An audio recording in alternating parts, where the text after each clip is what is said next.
if they act. She knows, she's a paramedic, they're exempt from certain things that they do. Civilians are exempt from certain things. So they can do that. Because I had never thought about that, but you're so right. Say a civilian goes to aid a law enforcement person or a first responder in doing something, and they inadvertently kill somebody, they're exempt from it. Because they're basically, and I forget the term, but they're held harmless because they're trying to help. So just like you do at a pharmaceutical company, you take the same law and you apply it to these entities. If you go and build me a tent city, I will hold you harmless. If crazy dude goes in there and murders somebody. And then, and you're right, because if you think about all of the vacant land that the city owns, that is just sitting there, that is an eyesore in the community. Go ahead. I think if California, if a person wasn't born and raised in California, I don't think he should be able to go on welfare. You got so many people coming from out of state because they know they can get a check here. Yeah. If they stop that, I bet you the homeless would be half as much as you got now. Well, and it used to be that the weather here was better, but the truth of the matter is they had 60-some degree weather back east, and we was down in the high 30s. At night. It's been so cold here, so you telling me they act like ain't no change with the climate, but it's really something. But we're still getting 300 days of sun though, like, you know what I mean? Okay. Yeah, but they're coming for that check. Yeah, but they come for a lot of reasons. Is just my point. California have the most opportunities and resources. It's just our own civilians don't take. What is your resource? The check. No, but there's also a lot of other things. They have so many different programs. Like a lot of programs. I'm not saying the they program don't. that you have right now. Right. You know how many people know about it? Right. But a person out of state, they gonna do research. Yeah. They gonna find you. Right. They gonna find you. Like, you know who has the highest percentage of welfare? It's not blacks. A lot of people think it's blacks. I know what I'm saying. A lot of people think it's blacks. A lot of people think it's white. No, it's foreigners. It's Chinese. It's Chinese. Yeah, they use their welfare. A lot of people use. Because I worked at the airport years and years and years ago, and they would come off that plane, and when they get off the plane, they hand them an envelope. And a big vanilla envelope has all their information in it. When they leave the airport, they go to call that beach ID, the DMV. Then from the like you have to have ID. So then from there they go to Social Security. From there they go to the doctor. So now we have all stuff from that after the doctor appointment. Now I can go to the welfare office. And then they'll put them in apartments and stuff where the guy that was born here. You think they're gonna give him an apartment? Hell no. I feel like a lot of people have the misconception of homelessness in general because, I mean, I've never been homeless, but I have worked at shelters, and shelters most of the time are over capacity. Like, it be 2 people in a bed, 2 people sharing a bag. Like, you know, it's always over capacity. So to say that someone could be at a shelter, that's kind of not realistic. And then having that's not always an option, I would say. Sure. And then having that new act that they place, I do think is smart because if you think about it, a lot of people don't go to shelters because they can't be themselves. A lot of people are homeless because they're dependent on drugs, they're dependent on alcohol. So now the only way that they can get housing is if they get rid of their substance abuse that led them to why should somebody from another country come here and be given an apartment, giving them money for a long ass time? But it's not so where much the person was born here can't get it. Can't get shit. You gotta think about it. Who wants the help? Because the person who's born here, are they seeking help? A lot of times, yes. A lot of times, yes. It's not a bar, but then things just don't work out because I'm still on the Section 8 waiting list. I'm sorry. Oh, what? Okay. And you've been on there for 25 years? No, I won the lottery. 38. You've been on for 38 years and you still I can't won get it. the lottery. And you was born and you raised and you work and you pay taxes and all of that and you still can't get it. You know what and so that's to your point is that don't call us, we'll call you. Right. And so what they do is they provide those opportunities. Those things happen. You and I had this conversation before, and about how a lot of times people come in from other places and they give them opportunities, but like you said, well then let's find another outlet or whatever for these things. Be another program.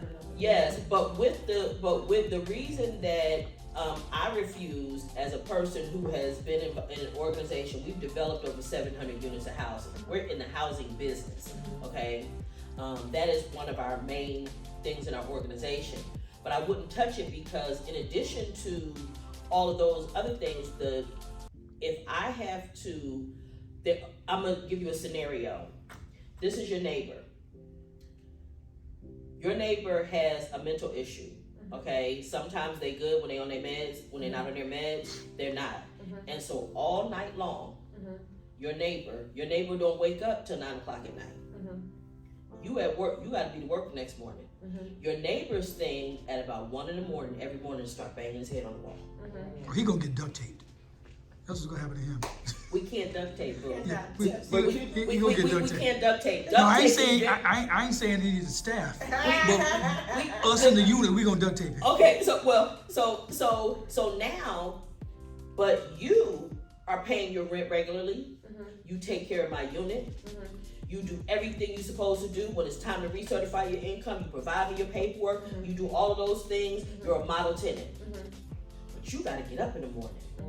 As a landlord, I have no ability to compel him under this money that they're using for the homeless.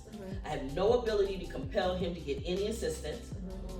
I have no ability, if I try to take him on a nuisance eviction, the courts will not do that. This is a tenant-friendly state. So when you go into the court, a nuisance eviction in the state of California is almost impossible now. I mean, again, unless they have literally committed a crime. Now, what if that crime is a murder? What if that crime is a physical assault? Like I was saying earlier. Right? So what happens is, but guess what? If it happens on the street, I'm not responsible. If it happened in my apartment building, who you think they suing? You. Right? So at the same time, so this is where I felt like they were trying to shift their responsibility, their liability onto organizations, just get them off the street. I understand the housing first, you want them in housing, get them a house first, but there are people who, just like the person that goes to prison at 17, has no idea about paying bills, raising kids, getting your ID, holding down a steady job. Neither does the person that's been houseless for 15 years know anything about paying the light bill, paying the rent on time. Not like I had one guy in the building you live in. I had one guy who would take a cart every morning, a senior citizen. He would take that cart every morning. He would go out, and no matter whether it was tires, whether it was equipment, whatever he found that he wanted, he brought it back to the building and took it to his unit. He also would take 2 water hoses, connect them to my water source, and go out and clean the sidewalk or the middle of the street on the block. Now, it took me years to get the courts to let me evict him. But you know, in a case like that, that's where you would rather ask for forgiveness than permission. That's somebody you just put out. And then let the courts catch up with you 2 or 3 years from now. Like people like that, it's like, no, bro. But guess what? I got a phone call from the senior center. As soon as I was able to get him in court, you have a resident and we're trying to help him. Well, why y'all wasn't helping him to understand that he couldn't block the doorways? Okay, so we have a Section 8 contract on the building. They come and inspect. You cannot block the windows. I don't care how high up you are. So his stuff, he had junk everywhere. His unit was a major fire hazard. Literally, because you had all kind of combustible materials. You had one little walkway where you could go. All the windows were blocked up with stuff. All of that, not to mention the bugs and the pests that come with that could spread to the other units. But as a landlord, I am responsible for that. To the rest of the tenants around him. And just imagine, at least in this particular building, I had some, ability to compel him to do certain things. With that HH money for the homeless, you couldn't compel them to do nothing. All you could do was provide a house for them and worry about the rest of it later. Well, that's part of why none of it worked, as well as what I talked to you before, the bureaucrats picking winners and losers. Yeah, this money is available. Yeah, you qualify, but I don't really want you to have it. So I'm going to give you more things that you need to do. I'm going to say, and you still don't want to run for mayor. You should have got the fire. You see what I mean? You should have and I got. still don't want to run for mayor. And I still don't want to run for mayor. You should have got the fire department to kick him out.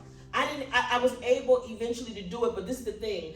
people don't understand all these nuances of what goes on, and this is why, literally, with that issue with the homeless, Kevin, the other ally, we are going to try to work on it with my cousin and a guy who is a homelessness advocate. He's been working on it for more than 25 years. Because what I want is, if I come up with a solution, I want to know what the opposition is gonna say. Right. I'm blessed to be in your building. Mm-hmm.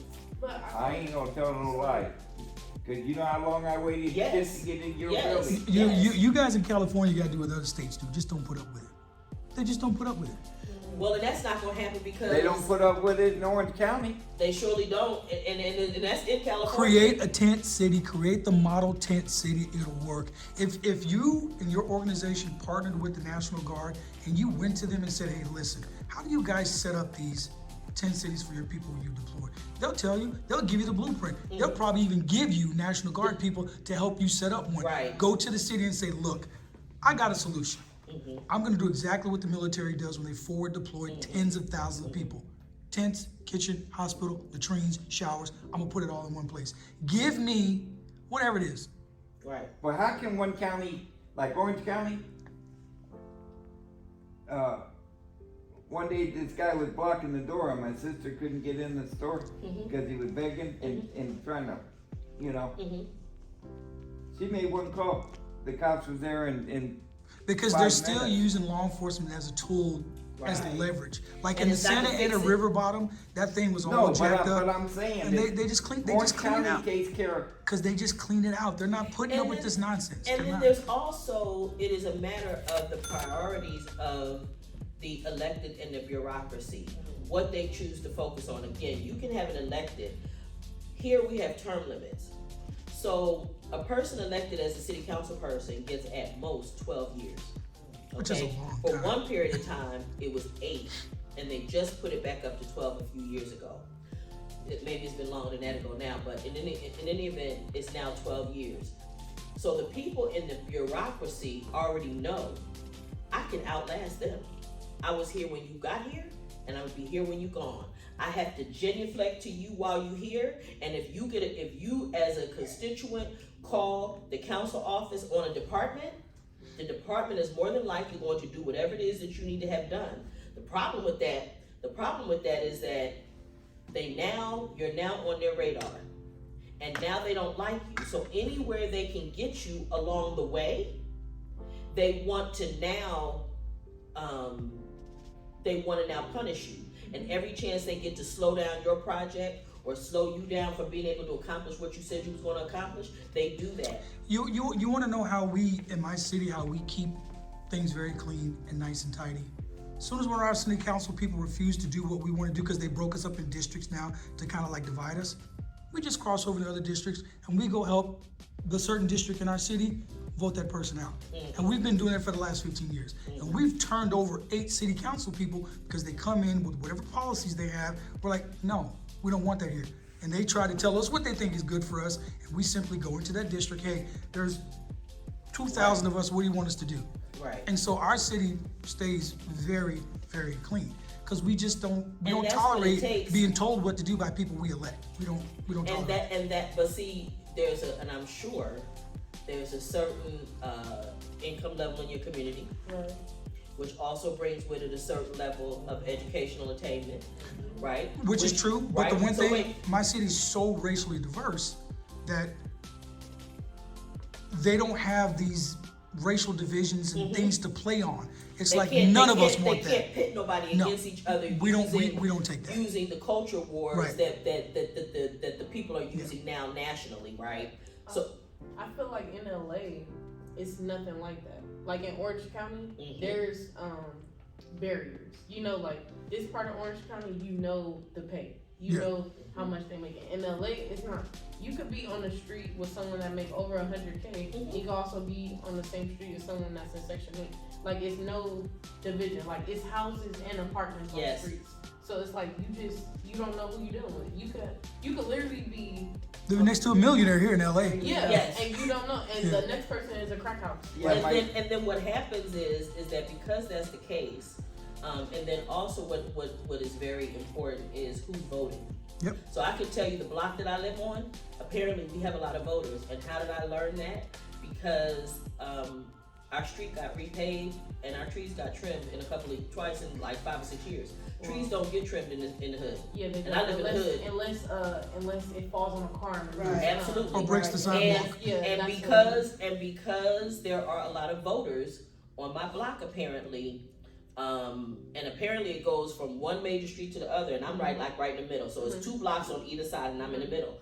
From that end to that end, them streets got trimmed. Them trees got trimmed twice in 5 years, and then the streets got paved twice. And see, that's the key to civic compliance on both sides, is voting. Like, that's the one thing we always do. The second there's an issue in our city, we go straight to the city council. And this is the thing. This has to get fixed. Who's responsible? Which one of you guys are them days or hers? Which one of you is responsible for this? And it's As soon as we figure it out, we target that person. And it's the reason why. Fix it or get gone. It is the reason why they're passing laws in Republican-led states all across the country that not only to make it harder to vote, but also so that the state legislatures now have the authority to throw out the elected officials, the people who are supposed to be running elections, and pick who they want. And then it is in Nevada, in Georgia, in Texas, and in Florida. It's already been passed. So, and there's more states all across the country, but they are passing it because they don't want the people to have the ability to vote them out. So then what about California? It's all blue. Well, sort of, no, because there was somebody up in the Middle Valley that was actually trying to get those kinds of But things passed every here. major legislative office up and down the state of California is Democrat. Absolutely. This is a Democrat-run and led state. Yes, it is. And I just saw a story today where we've lost over 1 million people in the state of California in the last 10 years. 176,000 people last year alone. Like, everybody's just leaving. So Republicans do whatever they want in other states. In this state, completely blue, it's pitiful. Nothing gets done because people here don't vote. They don't exercise their civic responsibility to go and vote. Like the city council here in LA, they're the worst. If people just actually sat down, because some of these dudes are winning their seats by like 6,000 votes. This is what I'm going to say. Like, what is that? Literally, this district that we're sitting in, prior to the last term, I can tell you that it had to be around 2012 because that is when my brother was alive and he was going to run for the 9th district. And because of that, they knew that he would win, and they made sure at that point when they did the remapping that they took downtown out of the 9th district, okay? Because they didn't want him in charge of that. But this is the thing. Even when we had downtown LA in the 9th district, you could win this district with 9,000 votes. And this was the second wealthiest district in the entire country. And how many people in this district? 9,000, and there's over 100,000 some odd people just in the district. But you could win the seat with about 9,000 people. That's why they knew my brother was gonna win. Because not only did he have the black church, the autumn congregations, he had the residents, our housing, all of our housing people, plus all the people that he helped. You see what I'm saying? So they knew, but this discussion is good because people don't often understand all of the nuances of why things happen the way that they do and why public policy does what it does. It goes from one extreme to the other. The minute somebody was sued, just like in the prisons, when the Muslims said we don't want our food cooked in pots with pork, you can't get pork in a prison. Nope. You can. They don't serve. They took the inmates. Our pork chops. They don't serve the inmates pork anymore because the Muslims sued because they didn't want their food cooked in the same pot that pork had been cooked in. So now they didn't want it on the trays either.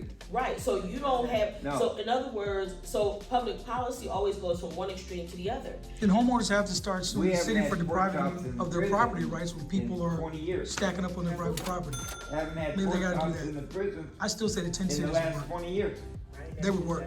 Yep. And see, these are the things that happen because public policy goes from one extreme to the other. So it's been a wonderful conversation with you guys. And How do we find you? We're back with you it. find us on Facebook, on Instagram, Twitter, Freed to Heal.